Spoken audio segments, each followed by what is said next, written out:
बदनामी 9 बुधाई साधुवाद।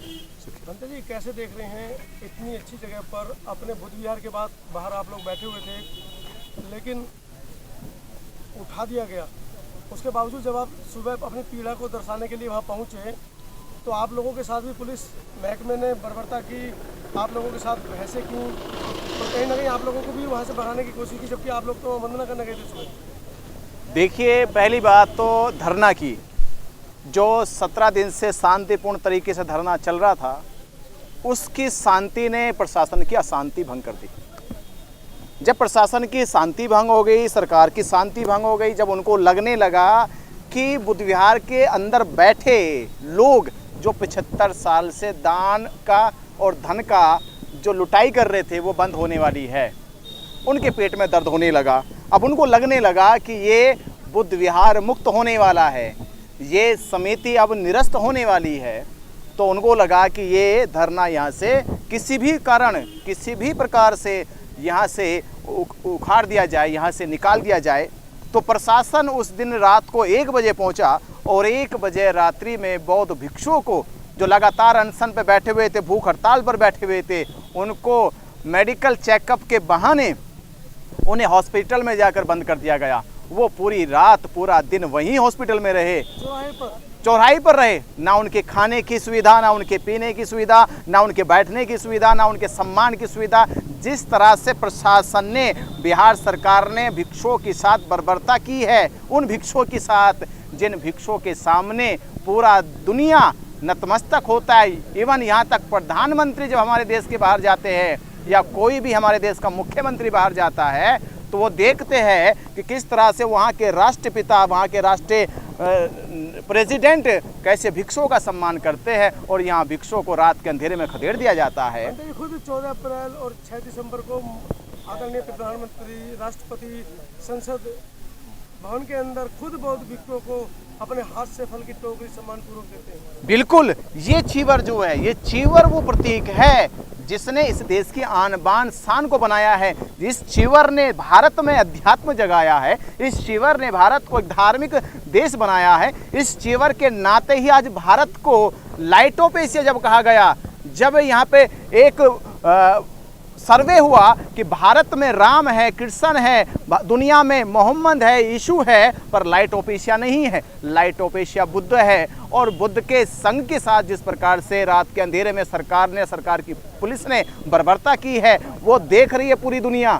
वो देख रही है किस प्रकार से इस चीवरधारियों को, इस चीवर पहने उन भिक्षु संघ को साथ इन्होंने जो बर्बरता की है, अभद्रता का व्यवहार किया है, इसका अंजाम बिहार सरकार भुगतेगी। और दूसरी बात मैं ये कहना चाहूँगा कि आपने कहा वहाँ से आंदोलन को खदेड़ दिया गया, मैं ये कहूँगा कि वहाँ 100 लोगों की बैठने की कैपेसिटी थी। हम एक सकारात्मक और जा रहे हैं कि वहाँ 100 लोगों की बैठने की कैपेसिटी थी। आज हम जहाँ बैठे हैं यहाँ 1000 लोग बैठेंगे, 10,000 लोग बैठेंगे। फिर देखना बिहार सरकार आएगी, यहाँ घुटने टेकेगी, नाक रगड़ेगी और कहेगी कि अब धरना बंद करो। ये 1949 का कानून ये बंद किया जाएगा, निरस्त किया जाएगा, वहाँ तक हमारा आंदोलन चलेगा।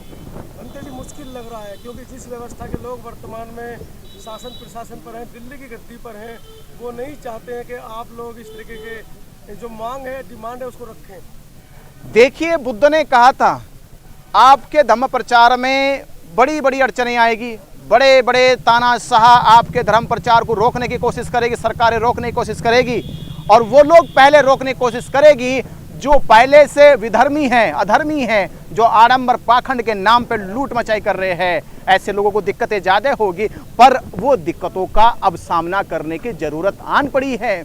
और रही बात आज़ादी की, अब ये धरना और पूरे देश का जन आंदोलन, पूरे देश का बौद्ध समाज अब जाग गया है। अब वो अपनी विरासत के वारिस को सौंपने वाला है। अब बुद्ध के सपने को, सम्राट अशोक के सपने को, बाबा साहब अम्बेडकर जी के सपने को साकार करने का वक्त आ गया है। जिस प्रकार हिंदुओं ने एक मत होकर मस्जिद को मंदिर में बदल दिया था, जिस प्रकार हिंदुओं ने अपनी पूरी की पूरी एक हजूम इकट्ठा किया राम मंदिर के नाम पर, आज बौद्ध समाज अपनी विरासत को बचाने के लिए एकजुट हो रहा है।